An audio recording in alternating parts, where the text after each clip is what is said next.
I got my notes in front of me. Today we'll be interviewing JoinJess. You can check her out over at twitch.tv/JoinJess. Now, we are streaming this live from Mixer. If you're listening to our podcast after the fact, which will be, well, if you want to be a part of the conversation, come on over to Mixer. Follow me on Twitter. Follow me on Discord. All those things. You'll be able to get the notifications. What's up, my Fred? Hello, good friend of Jess here. It's good to see you, my Fred. Welcome in. There's Jess. Excellent, excellent. I got chat popped up on this side of the screen.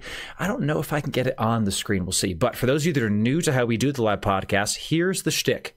I am going to be paying attention to chat while I talk to Jess. So if you have a question, if you have a nice comment that you want to write about what she's saying, about what I'm saying, type it in chat. If it's a good enough comment, we're going to be doing a small Q&A section at the very end of the podcast where I will ask Jess your questions and or comment on what you say.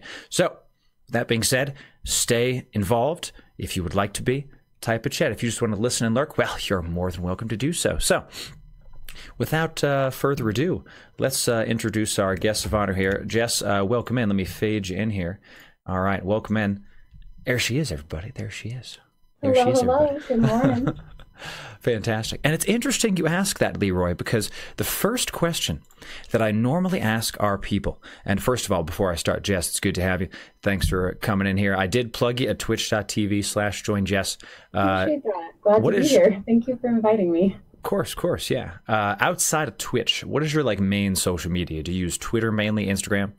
Yeah, that's a great question. I'm most active on Instagram. You can find me at instagram.com/JoinJess or my Twitter, Instagram, or twitter.com/Let'sJoinJess. Perfect. Awesome.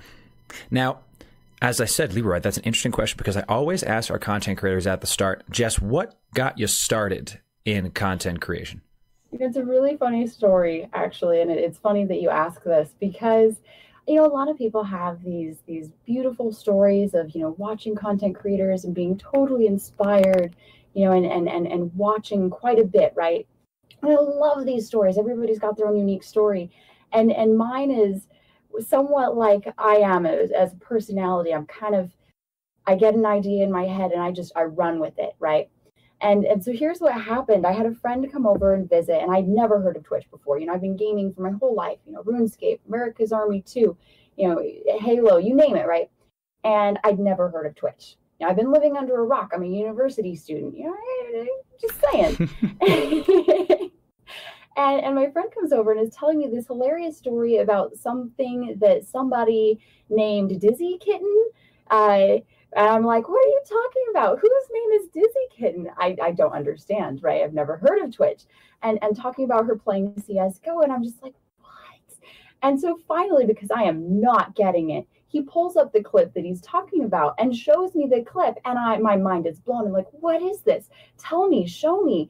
And so we go on this 30-minute tour of Twitch, and I think this is the best thing since sliced bread because let's face it, it is, right?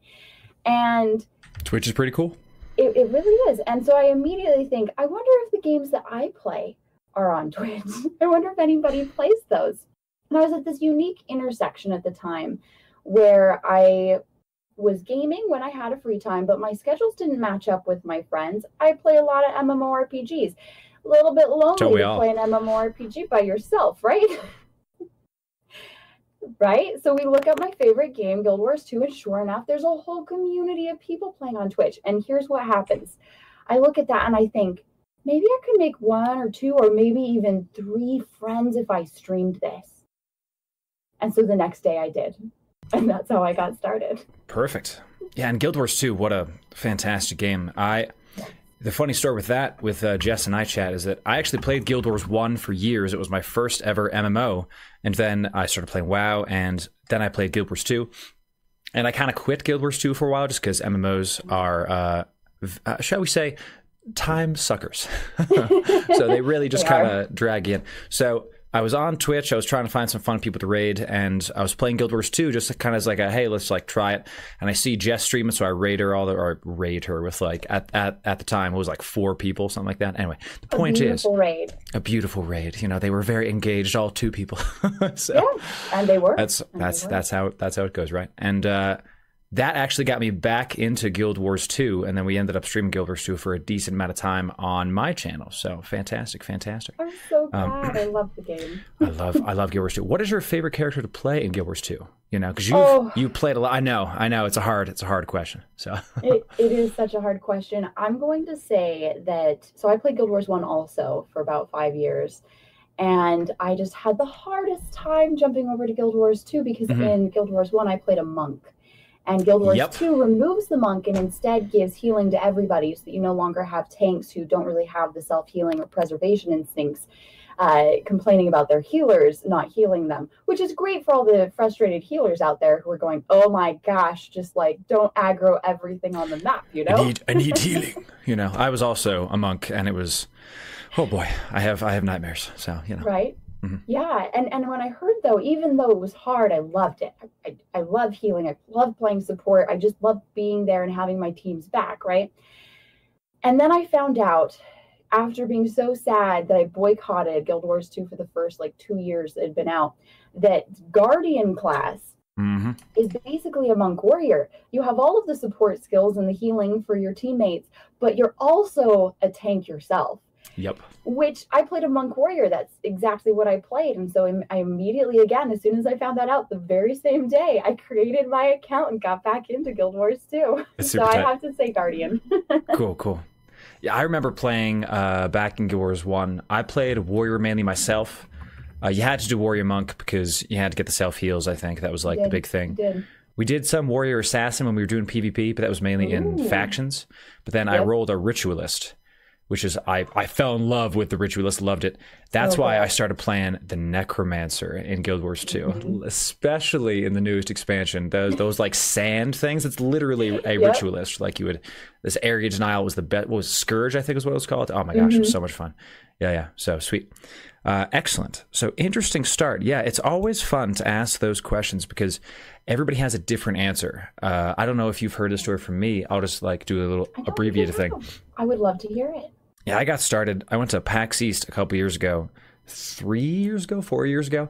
And I just remember seeing this, the abbreviated version of my first episode of my podcast is I went to this convention, really fell in love with, I was already a part of the community, but fell in love with the broadcasting community. And I saw these people that, what I saw is if you were not some really attractive cosplayer or top tier esport player, no one really paid attention to you, right? Aww. Which kind of broke my heart, you know what I'm saying? So I was like, look, I'm just going to make the common man's Twitch channel, right? The person that's just going to come in and have a nice time. And I think we've accomplished that. So that's what got me started. I was like, I want to help these people. So, you know. I would agree. I love it. That's what I'm saying. So. Goal accomplished. Yeah, thanks. Chat, you might have seen, if you follow JoinJess on Twitter or Instagram or really anything, her talking about a lot of the legal issues that are going on with Twitch right now. I myself, I have to get pretzel rocks. I have to because I just saw another article shared about some DMCA takedowns on music people. I've been using Spotify and it's just not going to help me long term. You know, this is just something that I'm going to have to get on board with. That no, Loru, you can't listen to the exact bands you want to hear. So, I'm going to have to go with that. But with that, not yet, but so might as well dive into that, right? So, Jess has been really at the forefront of a lot of these legal issues on my feed, and that's the main reason, actually, I wanted to get her on this podcast. So, right before the podcast, you mentioned 2 legal issues that are mainly affecting content creators and indeed the platforms that we use every day right now. Can you speak to those?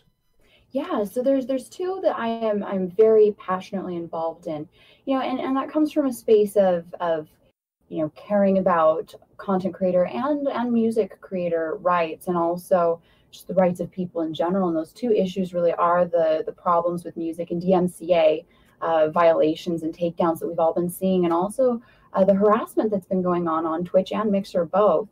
These are both issues that everybody faces. Whether you're streaming or not, because it can affect you, whether, what music a content creator chooses to use, that does have an impact. And then also, of course, harassment isn't limited to only content creators. And when somebody is being harassed, it affects them, it affects the stream, it affects the community, and that harassment can even extend.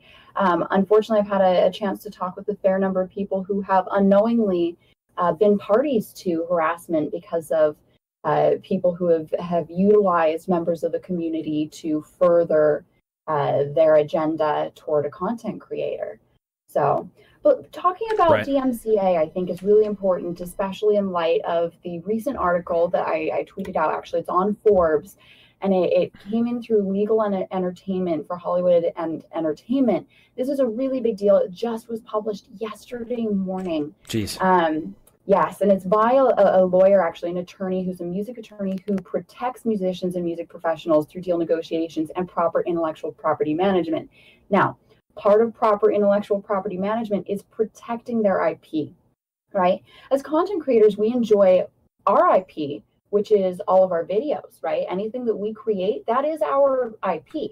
Now, a lot of content creators don't think about, well, when I'm creating something, whose IP am I using and am I infringing on their content? Right. And any time that we use music that we do not have the proper licensing for, and I'm not talking about paying for Spotify. Paying for Spotify only gives you a license to listen to their music personally. It doesn't give you a commercial license, or more specifically, the sync license that you have to have to use music in the production of, say, a live stream. Right. They are definitely big words. And some people, they if they hear these and they go, what? This is too much. I'm just going to, not worry. I'm going to stick at Spotify. And it doesn't help that we also have, other organizations and companies in the industry like Streamlabs doing Spotify-driven song requests that you can pay for. And I'm actually going to say that that's a big problem, because that is the first immediate tie toward money, right? So this particular article on Forbes specifically talks about what's happening, the issue of people's IP being infringed. And a lot of people go, oh, but, they should, musicians should be happy because I'm bringing them awareness. And, awareness doesn't actually equate to money on the table. And a lot of people think, oh, well, the big artists that you would listen to on Spotify, they're fine with money. When you actually start to look into the music industry, the amount of money that the artist themselves makes is very little, because the pie is cut out with your publisher, your label. Everybody gets a different piece of it. Whoever wrote the song, which may not actually be and often isn't the artist themselves, before you get down to the artist's take of it. Right. So saying, hey, we want you to work for your exposure, as Ashley Chris is saying, absolutely. It's a nice idea. And when you think of all the content creators who are also artists or other creators, how would you feel about being asked to work for exposure? Right. That's really not living the dream. You need to make income. So unfortunately, this ends up becoming, instead of just a money issue, then there's confusion added, because people say, well, if they need to protect their rights, why haven't they done it already? And the answer really does come back to the same thing. It's money. It's economically not viable. It doesn't make dollars and cents to pay a lawyer to go and sift through 2.2 million monthly broadcasters and just sit there. That's more than a full-time job for one person. That's like a full team to just sift through everybody and do DMCA violations. Now, it is not in the content creator's best interest to just wait for that to happen, because it only takes 3 DMCA violations for a permaban. And we like to think of Twitch as really bad at following through with any kind of a punitive reinforcement. However, Twitch really actually isn't that bad. It's again a labor workforce issue, and there is a legal repercussion if Twitch doesn't follow through with DMCA, and it's called the Safe Harbor Law. As long as Twitch suspends or takes some kind of action or bans somebody for violating the law, which is what infringing copyright is. It is a violation of the law. It is illegal, to put it that way. As long as Twitch takes action on every report, then they are protected by what's called, or rather it is protected, because it's a company, it is protected by what's called the Safe Harbor Law, which says as long as you took care of it, you're not going to be held liable. But the second that Twitch does not enforce those reports with a temporary ban or a perma ban, then Twitch can be held liable for all of those. And to put that in perspective, the legal ramifications for infringing on rights can be when you actually enforce the law, because a permaban by Twitch is not a legal penalty. Right. The legal penalties by law are, I think it's up to $150,000 per work. Jeez. So each song that you infringe on could be $150,000 up to. Yeah, it's a big deal. Plus, is that for the platform, or is that for the creator, or both? So it's for the creator. The platform itself is going to be protected by that safe harbor law up until it neglects to fulfill the duties that it has to respond to the DMCA violations. That's why Twitch will always have some kind of penalty for that DMCA violation. And if you continue to DMCA violate, Twitch is going to look at it as, well, we either keep this person who is a repeat legal offender doing illegal activity and we run a risk with this person, or we permaban them and kick them off the platform because they never got the message. Yep. So, time to stop using Spotify, Loru. That's what I'm hearing right now. So, yeah, and this really comes down to, rights, and as content creators, you want to approach this as a business. And the question to ask yourself is, if I'm looking at my Twitch stream as a business, right? And you should. You should always, absolutely. Do I want to approach this following the law and, making sure that by following the law, I am assuming very little to no risk to myself and my business? Or am I more comfortable infringing on people's rights, doing things that have legal penalties that could have really, really life-changing penalties monetarily attached? Right. Am I willing to assume that risk? Everything in business is a risk, right? We can say it's black and white, you follow the law or you don't. Realistically, it's more of a wash of how much risk are you willing to assume? Myself, I am not willing to assume that risk. Right. And having talked with and getting to know like the Pretzel Rocks team, what they're doing is fantastic. I know of two really good platforms, one being Monster Cat, but it's only EDM music. I don't personally like being siloed into a little hole music-wise. Like I want to be able to stretch and have a little bit of different opportunities. I want to be able to kind of have chill music. And Pretzel has been previously, I would say last year when I started with Pretzel, the library felt a little bit small. And a little constrained also. However, they've been amazing. They're importing 2 songs a week now, if not more. They've got 3,000 songs backlogged to be released. Yes. And they're exploring new genres.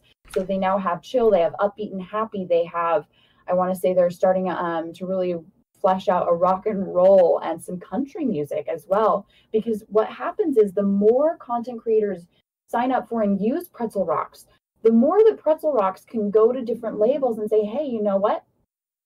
I want to tell you about all of these content creators and our monetization options for you guys to earn passively on something that people are already doing. Why don't you sign with us, give the licensing to these creators, and make it a win-win for you and them, which is a really powerful, conversation to have, because Pretzel Rocks now has song requests that are funded by bits, that a portion of which go directly to the artist.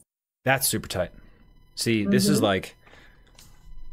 very interesting stuff. Very interesting stuff. And the way I kind of equate it is to, this is the musicians' content that they've created, right? They're technically content creators. You could call them that under the umbrella. If somebody took clips from my stream, right, that I've created and put it in their, let's say, YouTube intro, wouldn't that be an infringement on my things I've created? I feel like it's kind of the same thing, So if I take somebody's music and put it into my stream, which, again, guilty as charged. Sorry, Panic at the Disco, So like, just I love Panic, whatever, But it's the same kind of thing. It's something that I have to get better with on my stream. Something I've been paying attention to it, and I'll be honest, I've just been stubborn with it up until recently when I've seen a lot of the article that you shared. I read it and I was like, Oh boy, so this is something I'm definitely going to be talking to you about, the Pretzel Rocks team, because I got to I need to have music. I am very musically inclined, shall we say. I must have music. Yeah. Like if I'm playing Fortnite or any of those BR games where it's really quiet,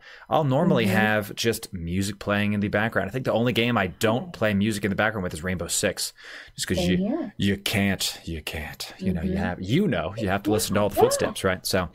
You want something that's going to keep your energy high, keep you engaged, that's going to help you feel and also help de-stress in the moments of tension in some of those games, I'm just going to say.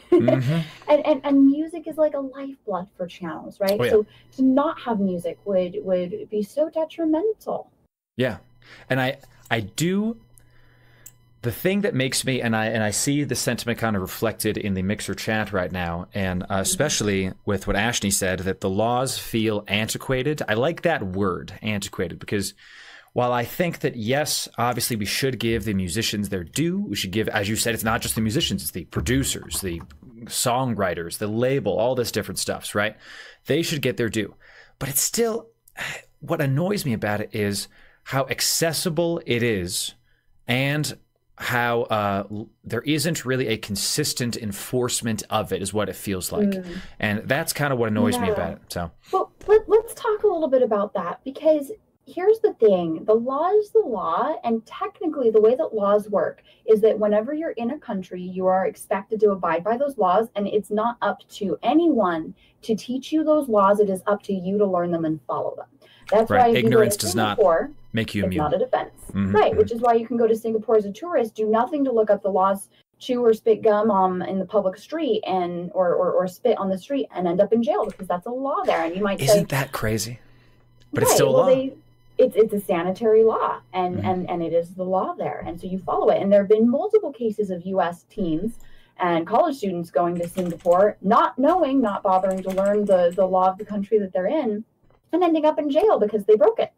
And that is, totally fair. Now, I think that it could be that the law is antiquated, yet I also think there is a part of this law that is actually really beautiful when it comes to protecting content creators. If they were to revisit it to also protect all other content creators like, YouTube, Mixer, and Twitch streamers, that would be a protection that I think all of us would be very happy to have, saying, wow, you know what, I can really have these same protections for me and my content. How often have you heard of streamers who are streaming without permission, somebody else's stream, and saying really horrible things? And that's apparently a growing problem in the harassment side.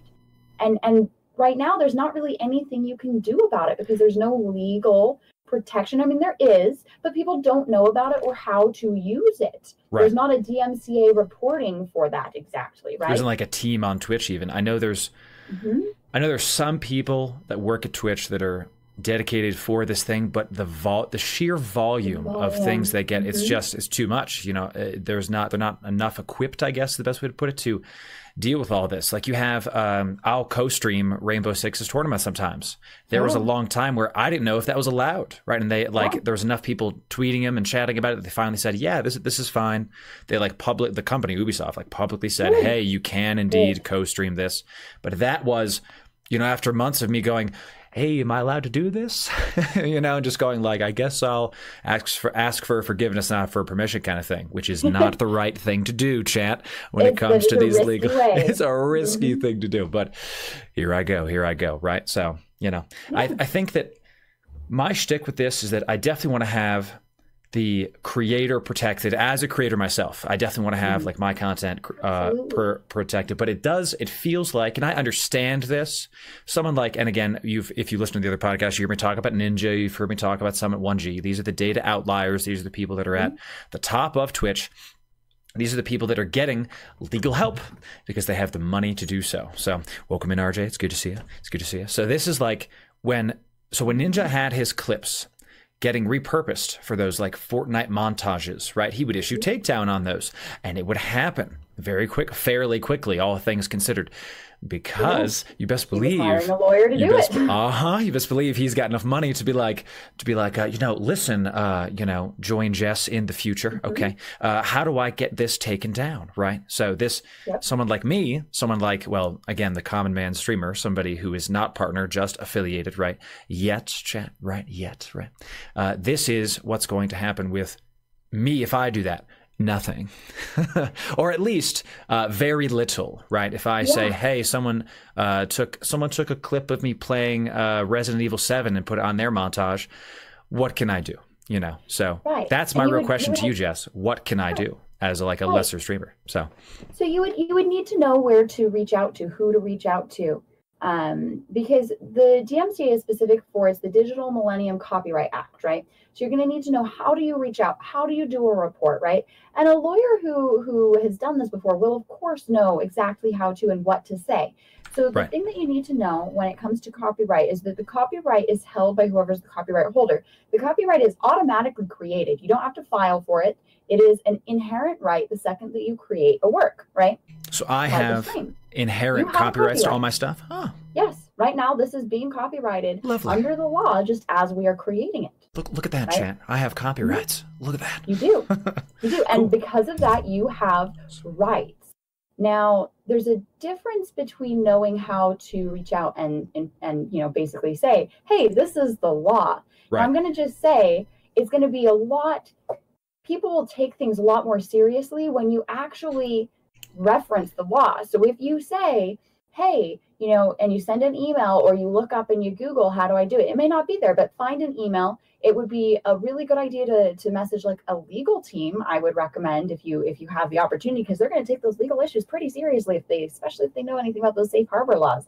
Just saying. When is the Let's JoinJess Limited law firm going to be able to represent me? Okay. Well, it's funny that you say that. I am in fact starting law school this fall, so 3 or 4 years I'll be a lawyer. And in the meantime, I would recommend a lawyer who's really, this is my lawyer and my lawyer friend, somebody who does a lot of writing and in fact was actually quoted in this article, who is not focused on the music side of it as such to take down DMCAs, but focused on the content creator side to protect content creators like streamers. That's going to be my lawyer friend on Twitch and Twitter. Recommend following him. He puts out articles all the time about this. Very good. Yeah, Leonard French. Shang It Law is another Twitter.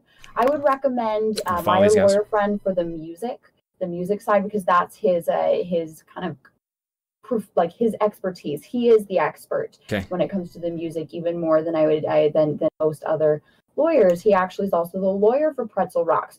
So to go back to Ashton's question of, well, why doesn't Spotify do this? It's a great question.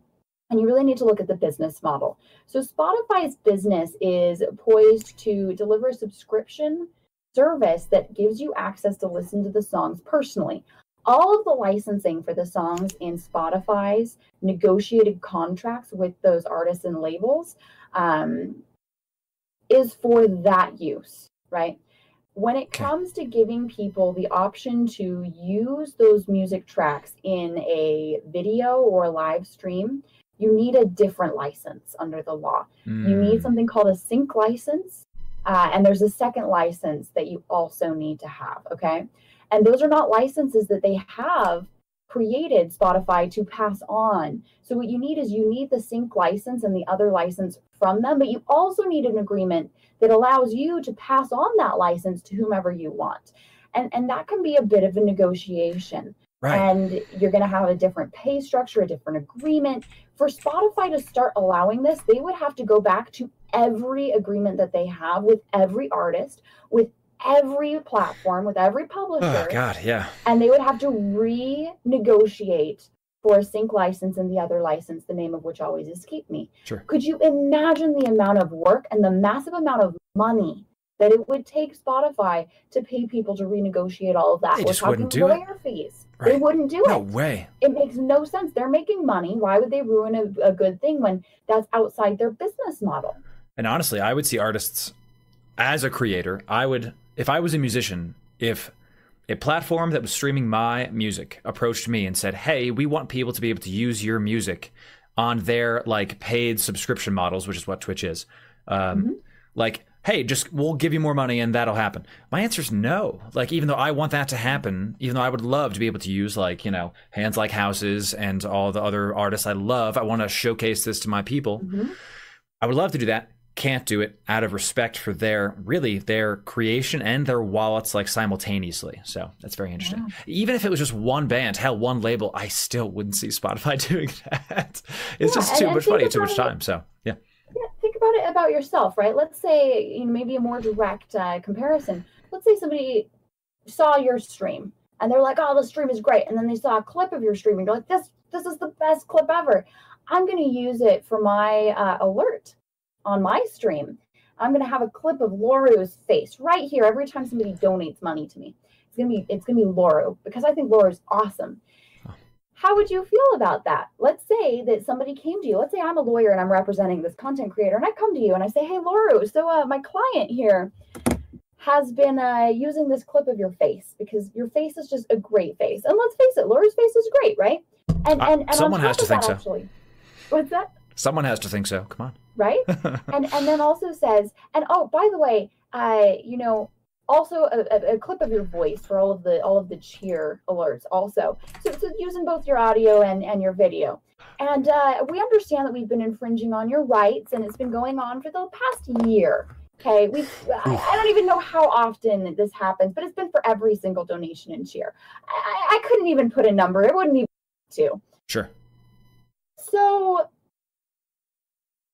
I'm thinking, my client really doesn't want to give up using your face. It's a great face. You've got great bone structure. We want to keep it. You know, it's basically a very important part of their content now. It would be monumental to change it. I mean, is it really? I don't know. But I'm going to tell you that.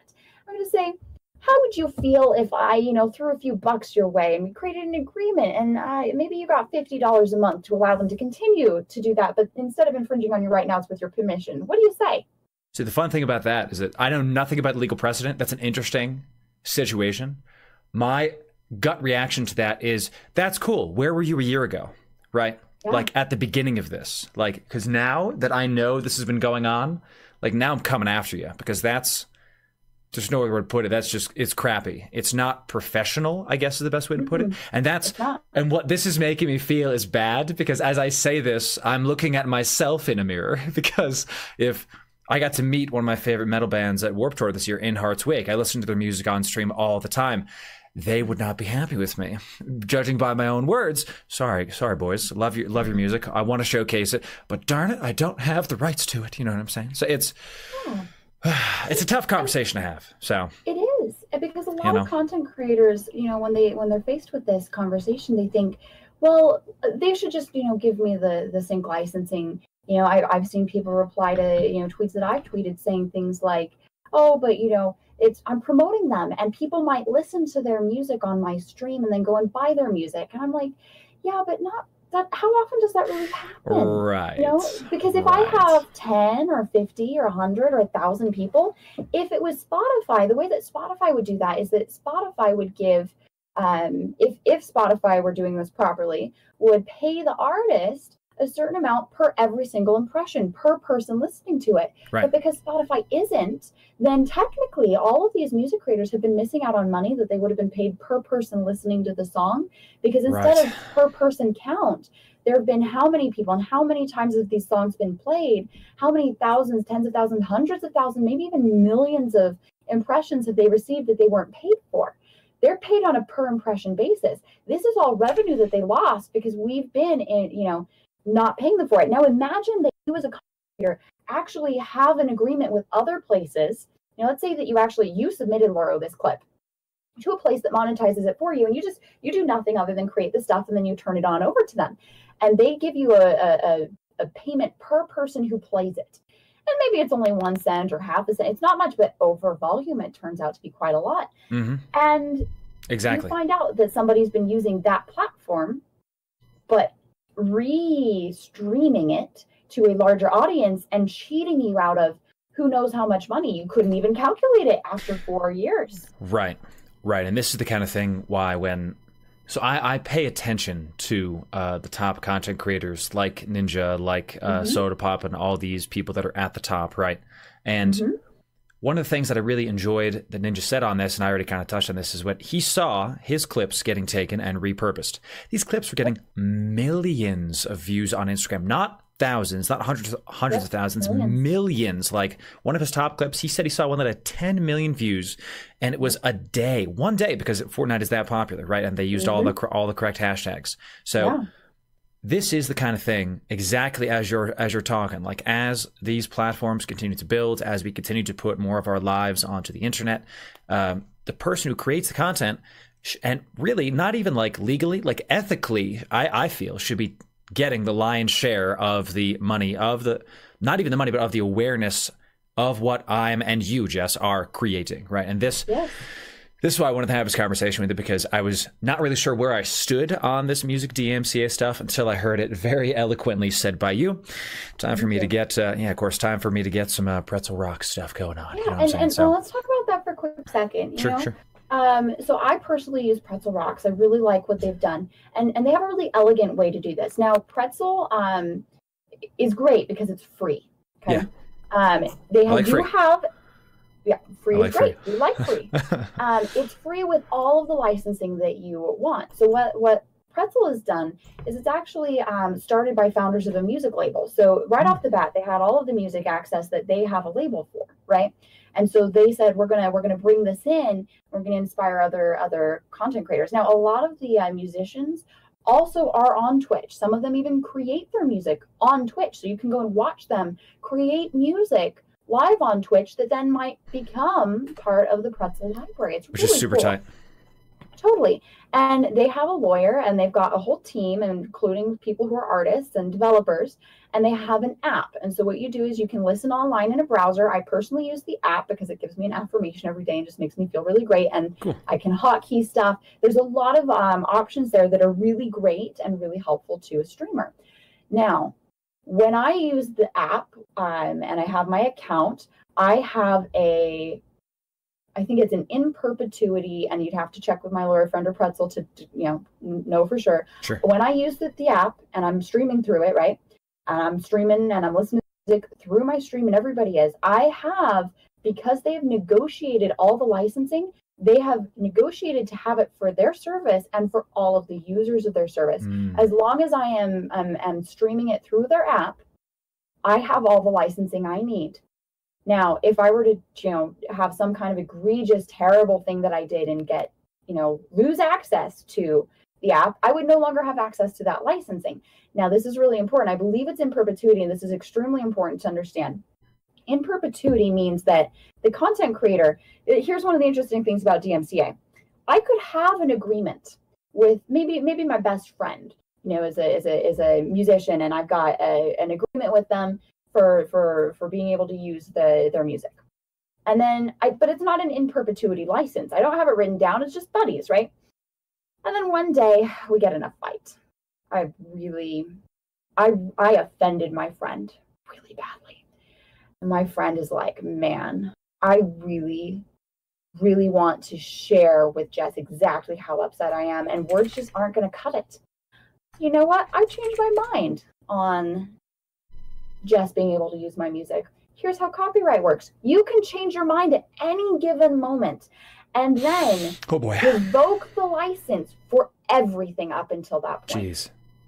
This is how copyright works. And so because I'm no longer, friends with this person I used to be friends with, I've ticked him off. They made fun of your socks. You see this happen. Can't be friends with them, right? Now, there's examples of this. You technically ought to have license for games, but games don't provide them. Games, interestingly, game developers willingly neglect and overlook, except for some of them. Look at Nintendo, who say, no, you can't stream our games, right? Most of them say, well, we see so much of a benefit in you streaming our games that we're going to just not enforce. But that's not the same thing, and it actually puts content creators at risk, because what happens if suddenly a game developer decides to enforce? Well, that's what happened with PewDiePie and Firewatch. Firewatch, the creators saw PewDiePie, say something that they didn't, I don't know what it was, but it was either racist or inappropriate, right? You said a very bad word. Yeah, and so Firewatch goes and does a DMCA takedown on him because they disagreed with his content, and they could do that was pretty intense too, by the way. Yeah, and any game developer could do this at any time because you don't have the licensing, but more importantly, you don't have an irrevocable or in perpetuity license for the creation. So what happens is you've got all this content that's out there that could become a risk or a liability for you as a content creator for all the music or all the games that you don't have the license for. That's crazy. Is that just a quick note? I've always wondered about that, and I saw the story with PewDiePie and Firewatch. Was that was perfectly legal for them to do? To say, hey, stop? Perfectly legal. That sucks. That's how copyright works, because there was no irrevocable license. Pretzel Rocks negotiates before they allow any artists in and the music to be in. They have to agree to an irrevocable license, which means that anything that was created while the license was valid retains that license. So if there is something that causes a break, all the past stuff is still protected, and just going forward, then it's not. So would PewDiePie have a recourse? No, PewDiePie absolutely wouldn't have a recourse, because the way that copyright is done and enforced is individually. So they wouldn't. PewDiePie couldn't come back and say, "Well, you didn't go after anybody else." They could say, "Yeah, but we decided to enforce it for you using our legal recourse." That's interesting, and that's how it works. See, I didn't know. I mean, I'm not a lawyer, so take that with a grain of salt. Sure. Yet. Yeah. Yeah. Tweet That's Shing It pretty Law intense. or my lawyer friend on that question, and they would get you an answer. That's very interesting. See, these are kind of the things, chat, that there's definitely a difference between what's ethically wrong and what's legally wrong. And this is one of the reasons I wanted to have Jess on the podcast, because these, most of the time, you would think they are the same thing, but in many cases, they are very not, and in a lot of cases, opposite. I would have assumed that the, quote, legal right and wrong would have been with PewDiePie here. Like, listen, this is a game you put out. That's like me reading a book in a public square and then you saying, hey, you can't read the book in the public square. It's not the same thing. It's not even close to the same thing, right? There's different laws, there's different mediums, all these different things. Very interesting. Very interesting. So, yeah, and Falador brings up a really interesting point with PewDiePie, how his fans just went absolutely nuts about it.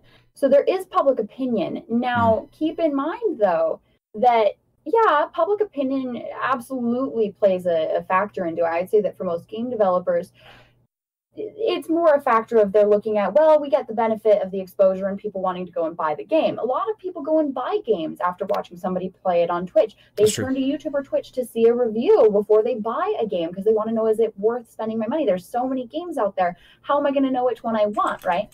Not as strong, I would say, for music. And look at Firewatch. The developer absolutely knew there was going to be a backlash from all of PewDiePie's millions of fans, but they still chose to do it to make a statement. Now, what happens when you have a musician who's willing to go against public opinion because they care enough about their rights to do that? Let me put it this way.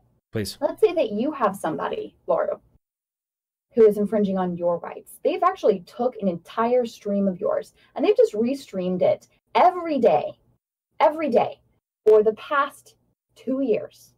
Okay, I hate them already. They've been making money off of it, and they've got tons of fans, like a ridiculous number of rabid fans. And you know that if you enforce your rights, their fans are not going to be happy. But you also know that they're doing the same thing to tons of other content creators, some of whom are your friends. Maybe they've done it to me too. And you're going, do I take that backlash? Yeah. Do I think that I can handle that? Am I gritty enough? And there are definitely artists who are gritty enough. Am I willing to take really good way to put it. Make a stance for both myself and all my friends and all the content creators like me? That's a really good way to put it. And I like the way that you phrase things, and you basically localize it to me and indeed to the individual person. You make a complex legal issue and you take it and you'll apply it to me in a way that I can take it in and understand it. So in that instance, first of all, yeah, I'm going to go talk to the person and be like, stop it. You know what I'm saying? And the marketing person in me hears that and goes, Yeah, it goes, there's no such thing as bad publicity, right, chat? So if someone with a big following in this case would come after me or their fans would come after me, well, good. Keep giving my channel some views, you know what I'm saying? You. Hey, I mean, they already are in this example, right? You know what I'm saying? So very interesting, very interesting. So we've been doing this for about, wow, I can't believe it's in 51 minutes already, Jess. This is like, I always enjoy talking to people, and when the time flies, that means I'm going to try to have you back on the podcast. You know what I'm saying? So I would love that. Would be fantastic. I would like to end on a, shall we say, a lighter note. Now, we did talk about your love for Guild Wars 1 and Guild Wars 2 and all that. What is your favorite game of all time? And just whatever pops, I know it's a tough question, but whatever pops in your head. I said it, something pops in your head. What do you think? What do you think? It's going to be Guild Wars 2 again. Okay. Guild Wars 2 again. Can I ask why specifically? Yeah, so it improved on Guild Wars 1 because what they really did was they rethought a lot of the game dynamics, waypoints, and being able to jump, and it introduced 3D space, and now we have gliders, we have mounts. The mounts are awesome. Yeah, and it just keeps fleshing out. And I would say that it's continued the excellence in terms of gorgeous graphics, and also just incredible narrative that draws you in, that makes you feel like you're in a world. It's very immersive. Like you feel like you start to know the characters, that they're not just a flat NPC, they're a person, and so you really immerse yourself in this world, and it's amazing.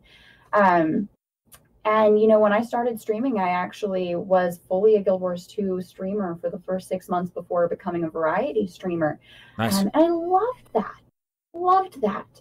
I would say the only reason that I became a variety streamer outside of wanting to explore other games, because I hadn't had a chance to play many PC games, was simply because the community for Guild Wars 2, while very loyal, doesn't have enough viewership overall to make continuing to stream, or even trying to stream more hours, particularly economically, makes sense for me as a student. Like, I have to really guard my time, because I work a job. Actually, I work 2 jobs right now. I picked up a second one. Nice. Plus I stream plus school. So, would it be great to be a full-time streamer? Absolutely. Would I do it in a second that I could financially make that work? In a heartbeat. Same. And right now, my channel, my stream is more of just doing what I enjoy. It's my downtime. Right. So until I have a stream and a channel and a viewership, and subscribers that support a full time, and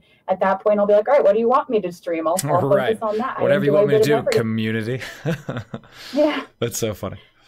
Oh, thank you. That's what I'm saying. Yeah, thanks, chat. Thanks, chat. This is the way. See, this is, chat, what you're going to see as a theme on these podcasts is I will be interviewing and indeed talking to people that I personally admire. Jess, you're one of the hardest working people on this platform. We had Cracky on a couple weeks ago, I think we had, the podcast is coming out for the masses tomorrow, but we had her on, I think, a couple months ago. She's fantastic too.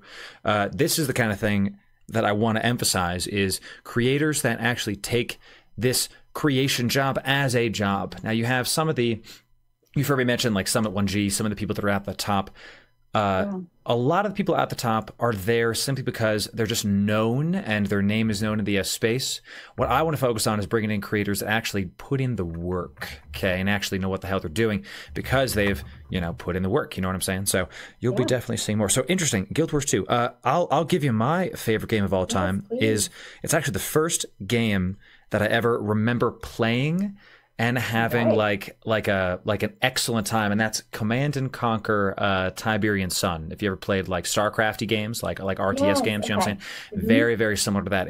They got bought out by EA, and EA did what they do and ruined a franchise. So it is what it is, you know what I'm saying? But I remember very vividly being younger, Loru. Oh God, 7, 8. Like very, very young. You know what I'm saying? And play with my buds and winning a decent number of my matches. So it's back at baby Ruru. That's right, RJ.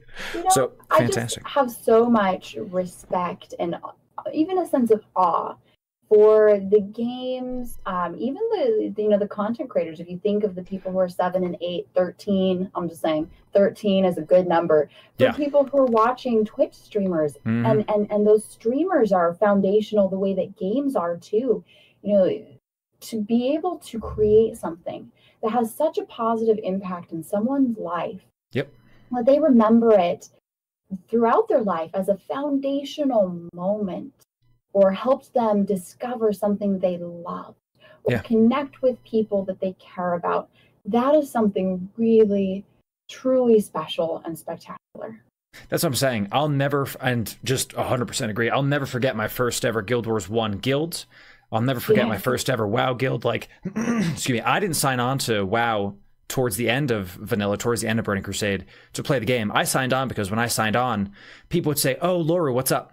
You know, like, call me by first name. Like, hey, do you want to hang out? Yes. Like, I had people that knew who I was. So that's actually what attracted me to this kind of online presence, as you say, in the first place, was being able to have this community. And, well, now you and I both creating the kind of communities that we see as ideal and we see as giving a positive impact to this world. So fantastic. Well, I agree, RJ. Thank you very much for coming on, Jess. Appreciate you. Thank you. And I appreciate this. This has been a wonderful conversation. Yeah, we'll definitely have you back. This was fantastic. Now, chat, make sure you go to twitch.tv/JoinJess. That has all of her pertinence, all the right links. Okay, you got to go follow her on Twitch. I know we're doing this on Mixer, but make sure she mainly streams. She does stream on Twitch 100%. Go there. Jess, I'll give the floor to you. Plug whatever you want to plug, whatever social media you want to use. Go for it. The floor is yours. Oh, goodness. Let's see here. Twitch.tv/JoinJess, JoinJess. Same thing on Instagram. And she can spell, chat. It's amazing. Go ahead, sorry. Some days I'm not so good. Today's a good day. Sure. Instagram.com/JoinJess or Twitter.com/Let'sJoinJess.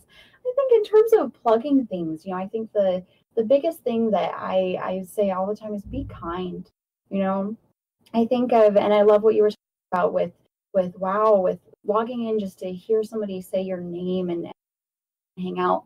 I think that in the world we live in, it's so busy and so many people are just so focused on needing to take care of all the things that they need to take care of, their bills, their family, all the things that they have for like responsibilities with job or volunteerism, if they even have time for that it is entirely possible to go throughout a day completely unnoticed by another human being because everybody's got their head down. That's what I'm saying. What they have to do. Kindness has the best ROI.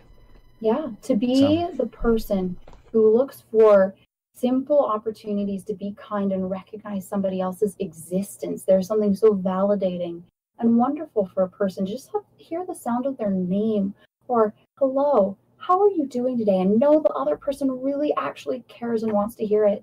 And it takes so little effort. I would say be kind, and that's I think that there's a movement, that's really going on, overall, overarching.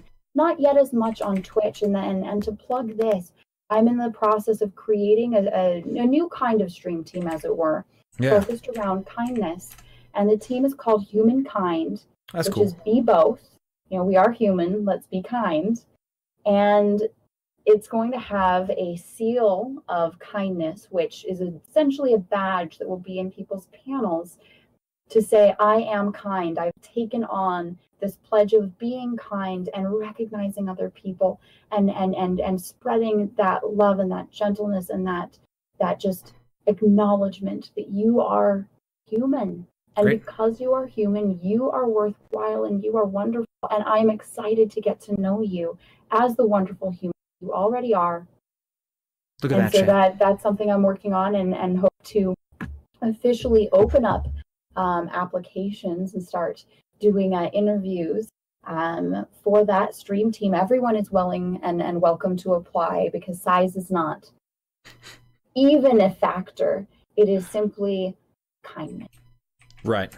That is fantastic. I got to say, like, this is why I wanted to bring Jess on here. I've said it 1,000 times already, but this is what I'm talking about. And you heard me say it. Kindness has the best ROI. That is a Gary Vee strategy. That is a long-term betterment strategy. Jess, I'll end with this too. This is something I say to my community, and I've heard this first from Gary Vee. If you don't know Gary Vee, I could totally link him to you. I would love to. Yeah, he's a fantastic entrepreneur. He said this, and I totally agree. You and I are not just talking to chat. We're not just talking to the podcast listeners right now. We're talking to our grandkids, okay? They're going to be able to see us on this platform. They're going to hear the words that you and I are saying right here. This is what I'm saying. Like, your family is going to be able to look at this decades. This exists on the internet now. It's not going anywhere. You know what I'm saying? This is the internet keeps things forever. You know what I'm saying? And why not spread a message of kindness instead of really anything else? So JoinJess, everybody. Thank you very much for being on the podcast. Really appreciate you coming out. Thank you, Loru. This has been wonderful, and I'm very honored that you chose and decided to invite me. So thank you for having me. Thank you everyone for having me.